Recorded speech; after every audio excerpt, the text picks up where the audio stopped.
சரிகமப ரவுண்ட்ல வர்ஜா அவர்கள் ரசிகர்கள் மட்டுமல்ல, ஜட்ஜஸே வியந்து போற அளவுக்கான ஒரு பெர்ஃபார்மன்ஸ குடுத்துருக்காங்க அப்படிங்கிறது தெரிய வந்திருக்கு.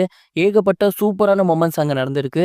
அதெல்லாம் என்ன அப்படிங்கிறது தான் இந்த ஒரு வீடியோல நம்ம பார்க்க போறோம். சரிகமப லிட்டில் சாம்ப்ஸ்ல இந்த ஒரு வாரம் ஓல்ட் இஸ் கோல்டு வாரம். அண்ட் இந்த வாரம் ஓல்ட் இஸ் கோல்டு அப்படிங்கிறதுனாலேயே தி வில்லியன்ஸ்லாம் கூட வந்திருக்காரு.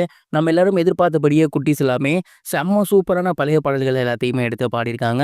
அதுலயும் குறிப்பா வர்ஜா அவர்கள் இருக்காங்க இல்லையா? அவங்க பார்த்தீங்கன்னா, ரொம்ப ரொம்ப சூப்பரான ஒரு பாடல் எடுத்து பாடியிருந்திருக்காங்க. "ஆடலுடன் பாடலை தேடி" அப்படிங்கிற பாடல தான் அவங்க பாடியிருந்தாங்க. அண்ட் அந்த ஒரு வாய்ஸ்ல அவங்களோட பாடல் டெலிவரி அப்படிங்கிறது, அங்க இருக்க எல்லாரையுமே மெஸ்மரைஸ் பண்ணிருச்சு அப்படின்னு தான் சொல்லணும். அவங்க பாடிட்டு இருக்கும்போதே ஒரு பக்கம் ஜட்ஜஸ்லாம் பயங்கரமா துள்ளி குதிக்க ஆரம்பிச்சுட்டாங்க. கண்டஸ்டன்ட்ஸ் எல்லாம் "யாருப்பா அந்த பொண்ணு இப்படி பாடுறா?" அப்படிங்கிற மாரி பார்த்துட்டு இருந்தாங்க. அந்த ஒரு பெர்ஃபார்மன்ஸ வர்ஜா அவர்கள் முடிச்சதுக்கப்புறம், ஒட்டுமொத்த ஜட்ஜஸும் ஸ்டாண்டிங் ஓவேஷன் குடுத்திருந்திருக்காங்க. ஜட்ஜஸ் பாடி முடிச்சதுக்கப்புறம் என்ன சொல்லியிருந்தாங்க அப்படின்னா, "வர்ஜா என்ன சொல்றதுன்னே தெரியல. அந்த மாதிரியான ஒரு பெர்ஃபார்மன்ஸ நீங்க குடுத்திருக்கீங்க. இந்த பாடல இதுக்கு மேல சிறப்பா யாராலயும் பாடவே முடியாது. அந்த அளவுக்கு ரொம்ப சூப்பரா பாடியிருக்கீங்க. அண்ட் நீங்க ஸ்ரீலங்காலேருந்து வந்தீங்க அப்படிங்கிறப்பயே நான் சொன்னேன். போன சீசன்ல சபேசன் அவர்கள் இருந்தாரு. ரொம்ப சூப்பரா இதே மாரி பாடுனாரு. அவரு ஃபைனல்ஸ் போனாரு. இப்பயும் நான் அதே தான் சொல்றேன். நீங்க ரொம்ப ரொம்ப சூப்பரா பாடிட்டு இருக்கீங்க. கண்டிப்பா நீங்களும் ஃபைனல்ஸ் போவீங்க." அப்படிங்கிற மாரி சொல்லியிருந்தாங்க. இந்த ஒரு வார்த்தையை கேட்டதுக்கப்புறம் ஒட்டுமொத்த அரங்கமுமே அதிர்ந்து போச்சு அப்படின்னு தான் சொல்லணும். இந்த சீசனோட ஸ்டார்ட்டிங்ல இருந்தே இப்போ வரைக்கும் வர்ஜா அவர்கள் ரொம்ப ரொம்ப சூப்பரா பெர்ஃபார்ம் பண்ணி வந்துட்டு இருக்காங்க. கன்சிஸ்டன்சியா பண்ணி வந்துட்டு இருக்காங்க. அண்ட் அதோட ஒரு தொடர்ச்சியா இப்ப இந்த அளவுக்கான ஒரு டெரிஃபிக் பெர்ஃபார்மன்ஸ குடுத்து, ஜட்ஜஸ் வாயிலிருந்தே நீங்க ஃபைனல்ஸ் போவீங்க அப்படிங்கிற மாரியான ஒரு வேர்ட்ஸ் வாங்கியிருக்காங்க. நெறைய ரசிகர்கள் இத தான் சொல்றாங்க. கடந்த சீசன் சபேசன் வந்தாரு. அவரு கப் அடிச்சுட்டு போனாரு.